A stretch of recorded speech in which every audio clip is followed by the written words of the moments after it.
Welcome to another episode of Real Life Survivor Stories, a talk show about real life, real people, and real stories. And if you're new and you're just tuning in, Real Life Survivor is a non-profit organization. And what makes us unique is that we're an organization for every cause, every situation, and every circumstance. So no one ever has to feel alone or suffer in silence. We share stories on every platform, and here we give you a voice. And today, I'm so excited to have with us in the studio, Josh Norrad.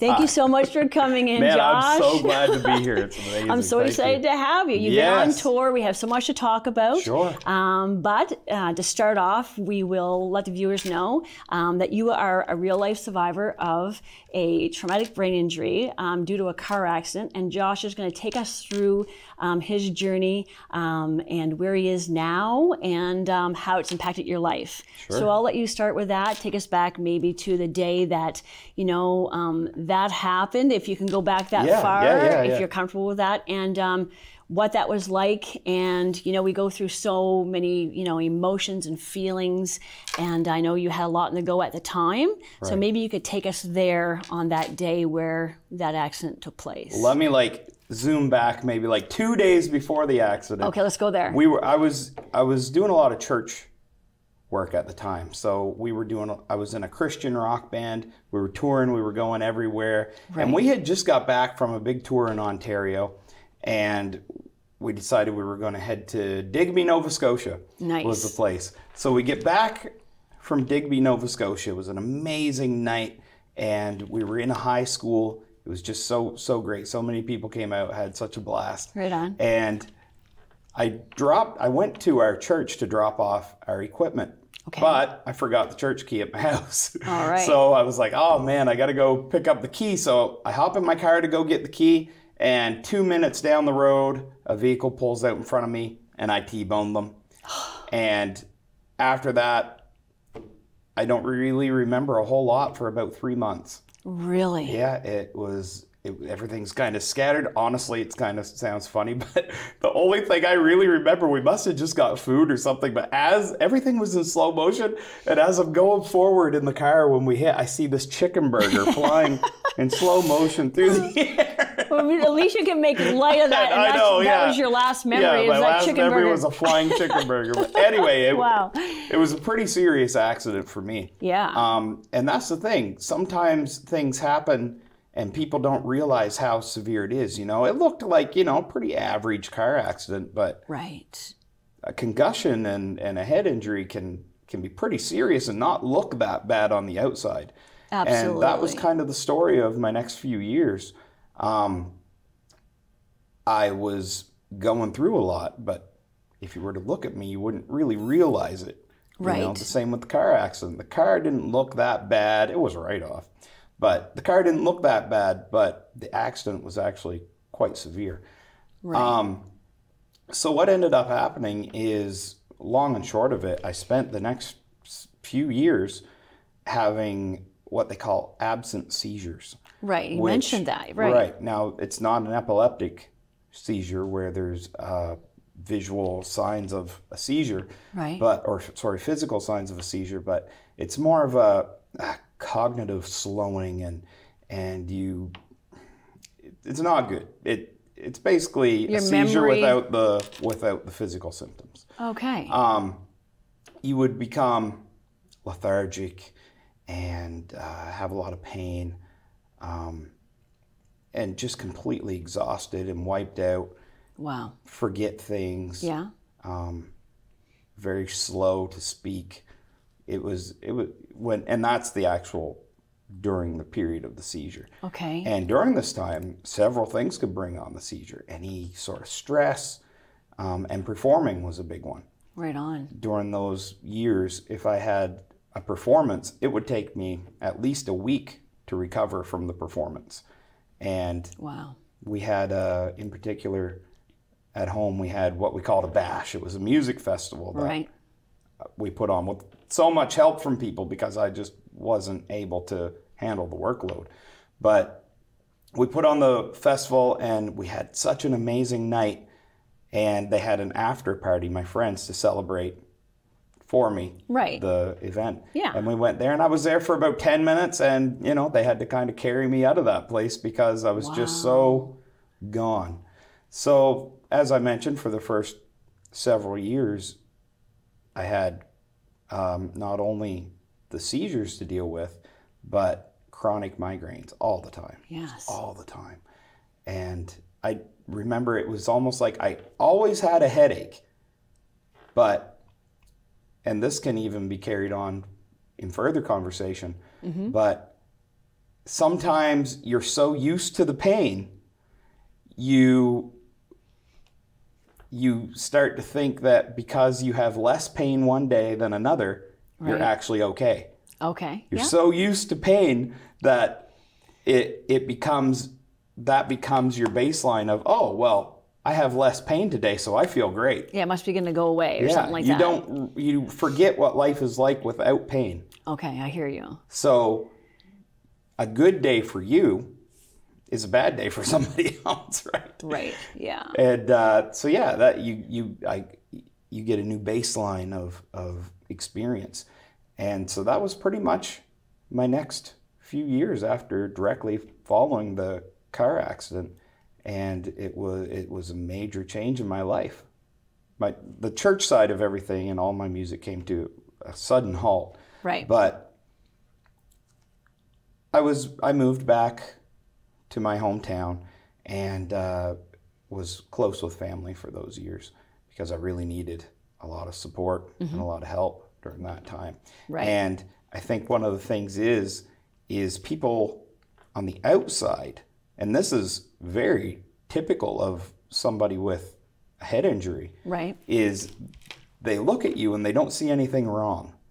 Right. So the first thing that comes up is he's faking it, you know. And that's what you had to go through? You went through that type of... I'm not saying that everybody felt that way, but there were particular instances where, and this is common in any story of a head injury, like from football to hockey to anything.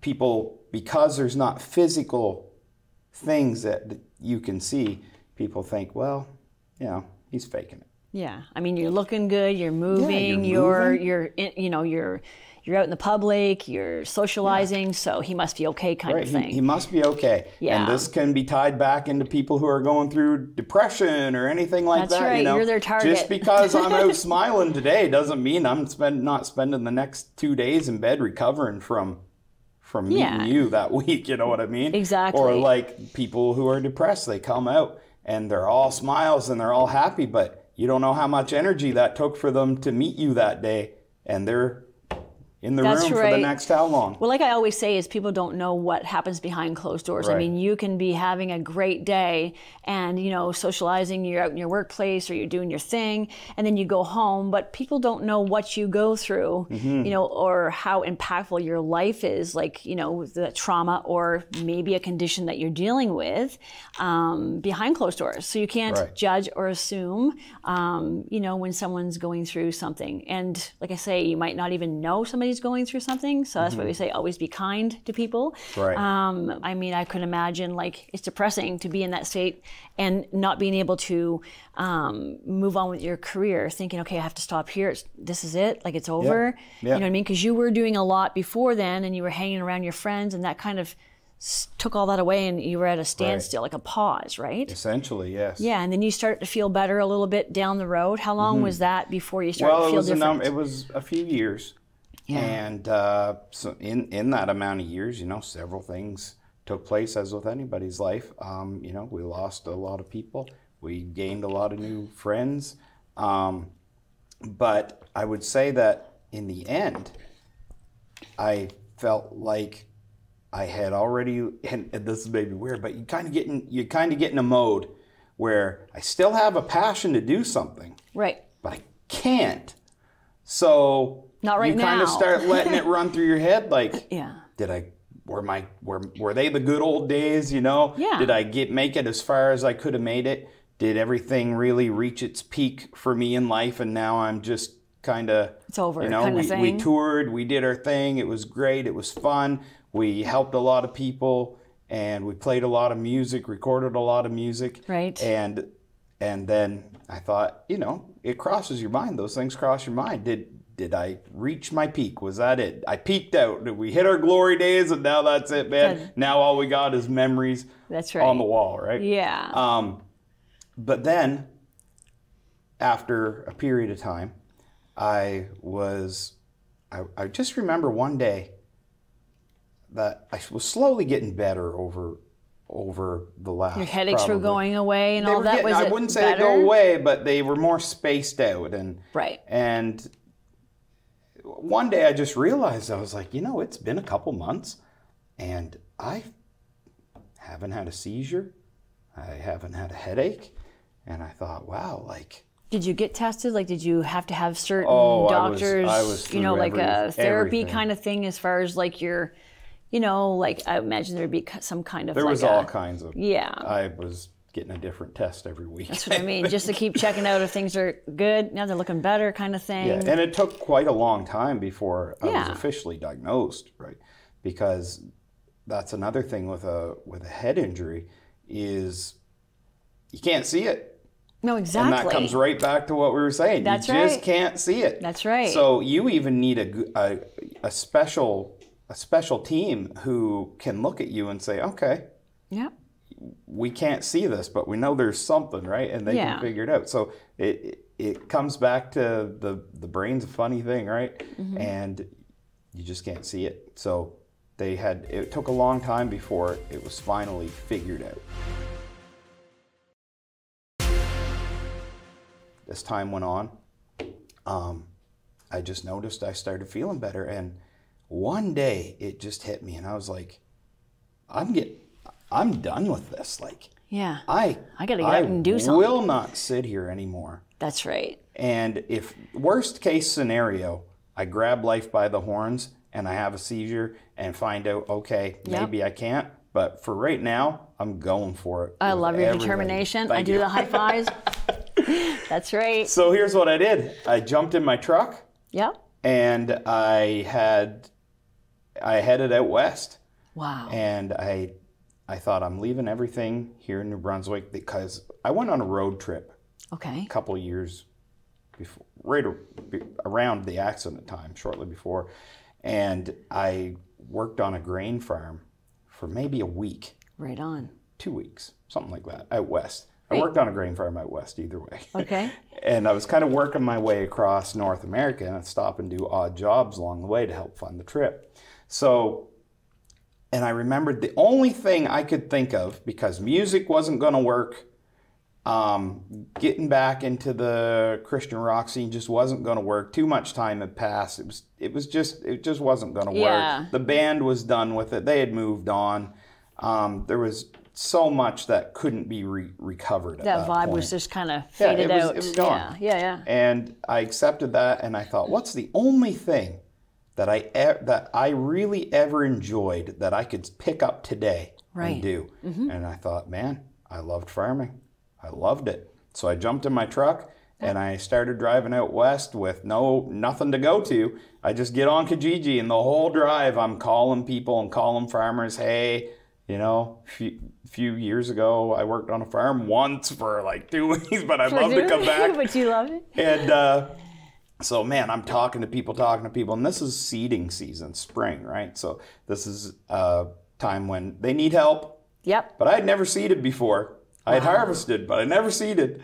And finally, I get it down between 2 farms, and one farmer hired me. Wow. And I got there.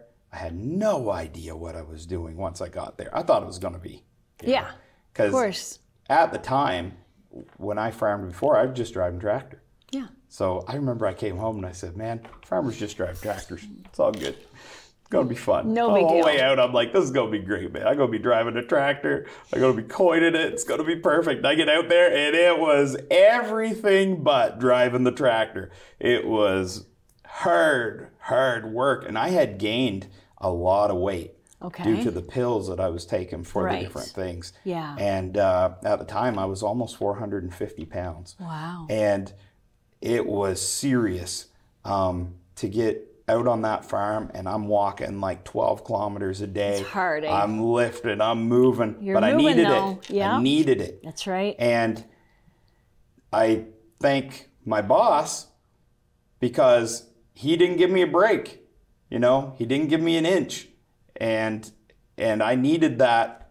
I needed that. You needed that at that moment, yeah. Yeah, I needed every bit of that. And that family was so good to me.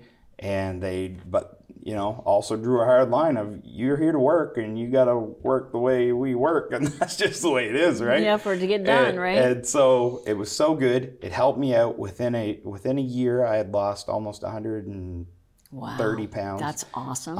And my life was feeling better that way. Yeah. And the headaches were gone. You know, one had headaches here and there, but the seizures just gone. Wow. Done. Over. So that was that side of my life just exploded. You know, it was hard. Wasn't easy. For sure. Wasn't easy. But when you're coming out of the dumps, you got to get it in your head that I don't care if it's hard. I don't care if it's blood, sweat, and tears. It's almost like a training you put yourself through, like a mental training, you know what I mean? Because you know you have to do it, or you're going to be back to where you were. Like, you know what I mean? You're driving, you're trying to find, hey, you know what I mean?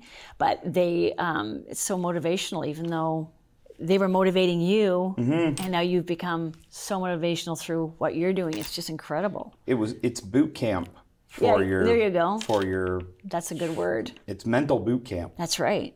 But before you ever come out of a slump, you've got to decide, I'm coming out of the slump. Yep. And that's it. No, and don't look back. There's so many, and so many people have situations in their life where, I'm going to try it. Yeah. Or maybe Monday, we'll start Monday.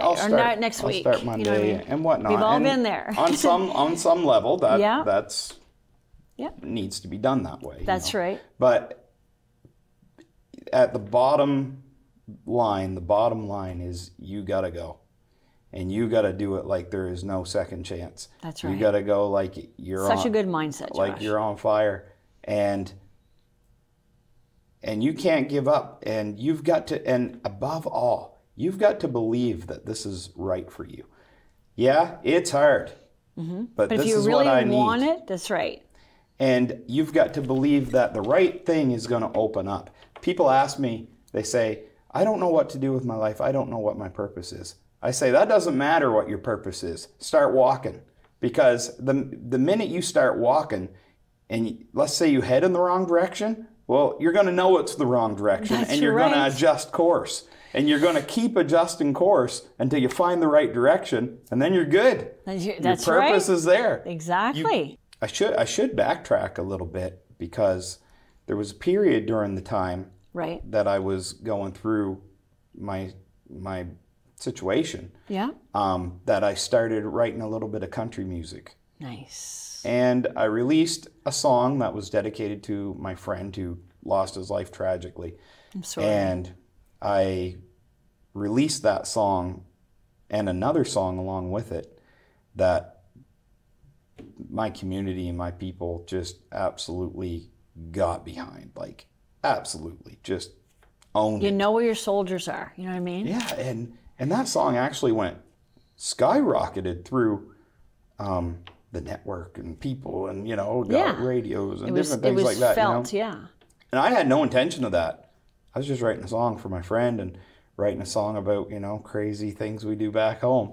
Right on. And so as that progressed, I was able to write an album, and which led up to the concert that I told you about that I ended up having to be carried out of the after party because that's right. Not because of anything bad. It was just like my head, I couldn't do it, right? Right. You knew your limits then, you know what I mean? Yeah, right. So I'm out there, I'm doing this thing. The country music thing was feeling good and everything. And so I just started pursuing my music career again.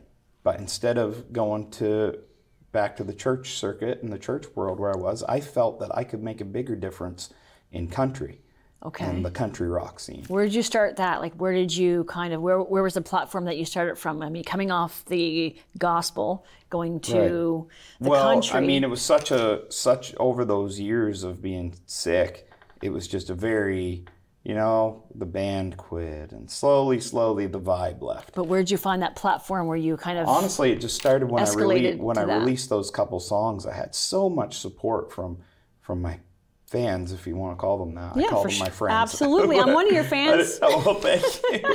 I don't like calling them fans. I call everybody my friends.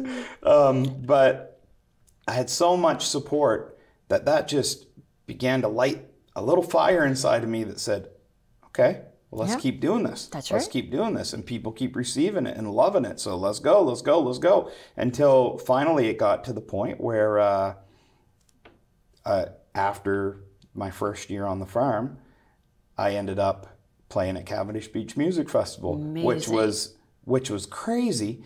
And it was part of a competition done by a local brand that I won that slot. Through fan voting, actually. Cool. Because, you know, even though I was in the sick and stuff, I was on the computer a lot. So I'm pursuing my music, right, over the course of that time. Yep. And even during the course of that time, for the songs I had released, I'd received a number of nominations through Music New Brunswick and different what do you say, outlets that were honoring artists with awards. So I'd received a number of nominations and different things, which had also helped to build my confidence in the countryside of everything. I got it back. It hasn't gone anywhere. Yeah, kind of it's just different this time. It's different and better. And my course is readjusted, like we were talking about, right? That's right. So I end up at Cavendish Beach Music Festival, and that blew my mind. And I'm like, whoa, after all I've been through, so cool. I'm playing Cavendish, like, crazy. That is so crazy. That was the moment that I said, all right, it's all in. Yeah. It's all in. And I really started pushing for it, driving for it. And here we are today this will be the craziest year yet. Yeah, and here I was going to ask you, you know, where are you because of everything you've been through, and here you are. I mean, you're on the show today with us. Yeah. So maybe you could talk a little bit about you've been on tour, you've been to Cuba, you just got back from Cuba, like fun. I've been following your whole journey, and you're sitting here with us today. So you opened for... Well, just before we hit on that, I want to hit on something you actually mentioned. You said God. And absolutely. I would not, and I mean this, be doing this, because what I always said in prayer, and I am a strong believer in Jesus, man, and the whole thing, right? Absolutely. So, and you know, people have different beliefs, and that's fine. If that's something you hold dear, then that's fine. And I want to hear your story about your faith and what you hold dear and what motivates and moves you. Absolutely. But for me, I'm a follower of Jesus. Yes. And my whole thing has always been, if things work out or if they don't work out, whether they do, whether they don't, I'll always give God the glory for it. Last year was quite a year. There was a lot that went down. And I sat down to book in November. And the first call I got back was an amazing opportunity to perform with Tim Hicks, country music star here in Canada. And the Roadhammers. Yes, sir. A week later, I get a call that I'm going to be performing with Doc Walker in Cuba, which we just finished up. Wow. It was the first country music festival ever in Cuba. And so history was made. 12.5 thousand pounds of donations went to Cuban schools and the Cuban people who need them. That's so nice. Unbelievable. Like, I walked into that donation room and it was I saw that donation room. It was crazy. Yes, that's a good idea, actually. Yeah, it was unbelievable. Yeah. If there's something that you could say to the viewers watching, like what type of inspiration would you give to that person that's out there going, man, I just need something, you know? I don't know if there's a specific word or sentence I could say, because everybody's struggle is so different. But I'll tell you what my uncle always said to me when I was going through this. That's what I was trying to get out of you. My uncle always would say to me, he'd go, "Are you ready yet?" And I'd say, "No, I'm not ready. Would you shut up?" Like, I'd get mad, right? Right. Yeah. A couple weeks later, I'd go up and I'd be like, "Man, it's been hard, you know, whatever. Are you ready yet?" I'm like, "Ready for what?" Right. You know? Yeah. Disappear, whatever. And he just kept asking me, "Are you ready yet?" Are you ready? In a sense, deal with your stuff. There's no problem. Take the time to deal with your stuff. But just remember, there's a point in dealing where the switch has got to flip. And now you got to take control. It's okay to be hurt. It's okay to be depressed and have, you know, a time of mourning if you've lost a loved one or lost an amazing life. Maybe your life has just crashed and burned. It's okay. Take the time, process it, but where you don't get lost in that, because there's people out there today that it's time for you to flick the switch. That's right on. It's time for you to say, all right, I've been in this. I love that. It's time to flip the switch, man. It's time to take control. You say, I have nothing to take control of. I don't care what you take control of. Take control of something. Make your bed. Make your bed in the morning. That's right. Do the dishes. Clean up your clothes. Do something. Yeah. Start small. There comes a period of time where you go from being in a state of recovery to being in a state of I'm stuck. That's right. And so powerful. Right in that area between recovery and stuck. And you know what? There's people who have been stuck. And still stuck. Yeah, still stuck. It's not too late, man. Flick the switch. That's right. Grab a hold of it and go. I want to thank you guys and thank Josh. Yeah, no trouble. Thank you so much for being here, and thank you guys for watching. And if someone out there has a real life survivor story that you want to share with us, you can reach out to me on Facebook under Julie Comeau, and also on my fan page, Real Life Survivor. And remember, no matter the struggle, no matter the obstacle, never give up. We'll see you back here next time with another real life survivor story.